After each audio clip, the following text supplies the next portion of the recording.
बहरहाल उसको तो इलेक्शन कमीशन ने वाजे कर दिया है कि इस तरह की करारदाद की कोई आईनी और कानूनी हैसियत नहीं है। इलेक्शन अपने वक्त पर होंगे। कराची की सियासत में लामहला ज़ाहिर है MQM पाकिस्तान, जमात इस्लामी और मुहाजिर कौमी मूवमेंट जिसके चेयरमैन आफाक अहमद साहब हैं। तो इस तरह की जो सियासी तंजीमें, जो शहरी तंजीमें कहलाती हैं, वो अपना एक वोट बैंक रखती है। आफाक अहमद के हवाले से एक ख़ास बात ये बताते चले कि वो रोज़े अव्वल से जिस नैरेटिव पे, जिस बयानिए पर वो खड़े थे, यानी मुहाजिर सियासत पर, वो आज भी उस पर कायम है। तो अब ये देखना है कि आफाक अहमद जो है, या आफाक अहमद का जो नैरेटिव है मुहाजिर सूबे के हवाले से उन्होंने वो बात करते हैं। फिर जो MQM का बुनियादी मकसद था जब 84 में बनी थी कि जी कोटा सिस्टम का खात्मा भी होना चाहिए, वो भी लेकर चले। अब कोटा सिस्टम की सियासत कहाँ गुम हो गई या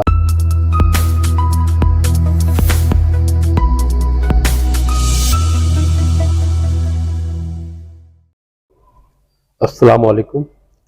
आप देख रहे हैं सियासी पॉइंट डिजिटल, आपका मेज़बान काजी सबील्ला। आज हम बात करेंगे कराची की सियासी सूरत हाल पर। इससे पहले कि हम आगे बढ़े, और हमें सब्सक्राइब भी कीजिए, घंटी का बटन दबाना ना भूलिएगा। जी नाज़रीन, जिस तरह आप देख रहे हैं कि अब सियासी गहमा गहमी अपने अरूज पर जा रही है, और इसी अरूज के दौर में एक सेनेट में ऐसी करारदाद भी पेश हुई है जिसका मकसद इलेक्शन को ताख़ीर का शिकार करना, या उसे मुलतवी करना, या उसे मुअत्तल करना भी है।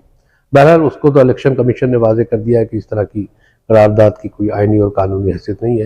इलेक्शन अपने वक्त पर होंगे। तो हम वहाँ आते हैं कराची की सियासत पर।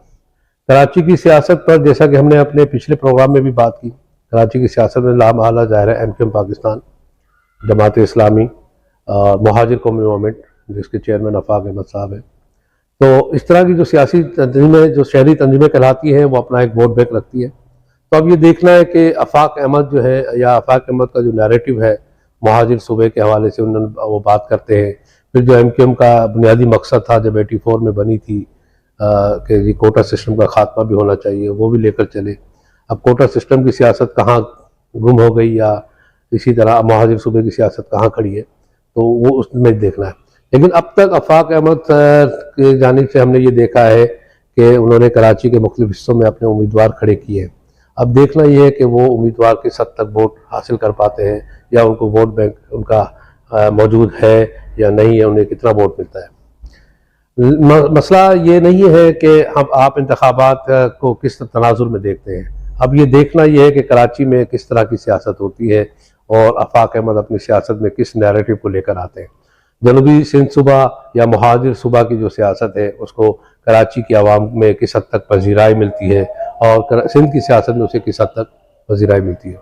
अब देखना यह है कि कराची की सियासत में जो मुहाजिर वोट बैंक है, वो किस तरह तकसीम होता है। अब मिसाल के तौर पर अगर जिन हिस्सों में ज़ाहिर आफाक अहमद ने अपने उम्मीदवार खड़े किए हैं, मुहाजिर कौमी मूवमेंट ने, उन्हीं हिस्सों में ज़ाहिर MQM पाकिस्तान के उम्मीदवार भी होंगे। अब MQM पाकिस्तान और पाक सरजमीन पार्टी का तो इंजमाम के बाद अब ये समझा जा रहा था कि MQM की जो साबका वोट बैंक है वो किसी हद तक बहाल हो जाएगा। लेकिन इसी तनाजुर में अब ज़ाहिर है आफाक अहमद की भी अपनी एक सियासत है, और आफाक अहमद के हवाले से एक ख़ास बात ये बताते चले कि वो रोज़े अव्वल से जिस नैरेटिव पे, जिस बयानिए पर वो खड़े थे, यानी मुहाजिर सियासत पर, वो आज भी उस पर कायम है।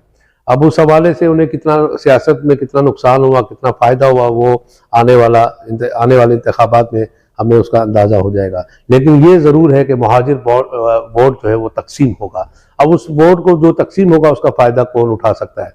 लेकिन अब ये देखना है कि जमात इस्लामी उसका फ़ायदा उठाती है, या पीपल्स पार्टी उसका फ़ायदा उठाती है, या दीगर जमातें जो तहरीक लब्बैक पाकिस्तान है और इस तरह की और दूसरी उभरती हुई जो सियासी तंजीमें हैं, वो उसका फ़ायदा उठाती हैं या नहीं। लेकिन जहाँ तक अब जैसे लांडी का इलाका है या कोरंगी के इलाके हैं, तो कोरंगी अब ज़ाहिर डिस्ट्रिक्ट है, और मलिक डिस्ट्रिक्ट है, शाह फैसल कॉलोनी है, या लाइन्स एरिया के इलाके हैं। इस तरह इन इलाकों में हमने ये देखा है कि आफाक अहमद की पोजीशन हमेशा से मजबूत रही है। लेकिन आने वाले इंतखाबात में इसका नतीजा क्या निकलेगा, ये अभी कहना कबल अज़ वक्त होगा। लेकिन यह है कि यहाँ मुकाबला होगा, लेकिन ये मुकाबला दरअसल जो है वो मुहाजिर वोट को तकसीम करेगा। तो लिहाजा मुहाजिर वोट को बचाने के लिए, उसे महफूज करने के लिए, या तो होना तो ये चाहिए था कि मुहाजिर कौमी मूवमेंट और MQM पाकिस्तान के दरमियान कोई सीट एडजस्टमेंट जैसा फार्मूला हो जाए, या कोई इनका इंतखाबी अलाइंस बन जाता, तो वो भी जो है कराची की सियासत को और कराची के मसाइल को हल करने में मदद जो है फराहम कर सकता था। लेकिन हम देख रहे हैं कि इस तरह की ज़ाहिर है अभी तक कोई इतलात ऐसी सामने नहीं आई है कि एमक्यूएम पाकिस्तान और महाजिर कौमी मूवमेंट में कोई सीट एडजस्टमेंट के लिए राब्ता हुआ हो या अलायंस के हवाले से कोई राब्ता हुआ हो। तो इस अच्छा, इन पूरी सियासत में एक ग्रुप जो है एमक्यूएम का जो साइलेंस है, जिसे आप लंदन ग्रुप कहते हैं, लंदन ग्रुप किस हद तक असरअंदाज हो सकता है? ज़ाहिर है वो इलेक्शन तो नहीं लड़ रहा, ना ही उन्हें इलेक्शन लड़ने की इजाज़त है, और वो लेकिन वो साइलेंस ग्रुप जो है वो नज़र आता है, अपनी जो उनकी जो एक्टिविटीज़ है बाज़ औक़ात सामने आती है, वो करते हैं और गायब हो जाते हैं।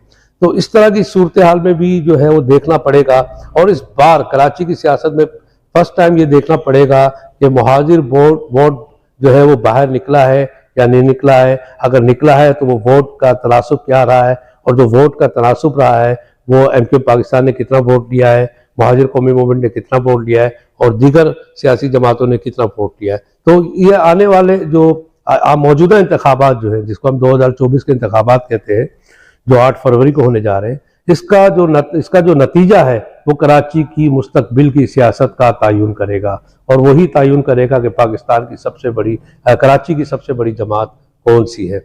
अब देखना यह है कि एमक्यूएम पाकिस्तान अपने अजमत रफ्ता की बहाली की तरफ जाती है या आफाक अहमद साहब अपनी पोजीशन मजबूत करते हैं।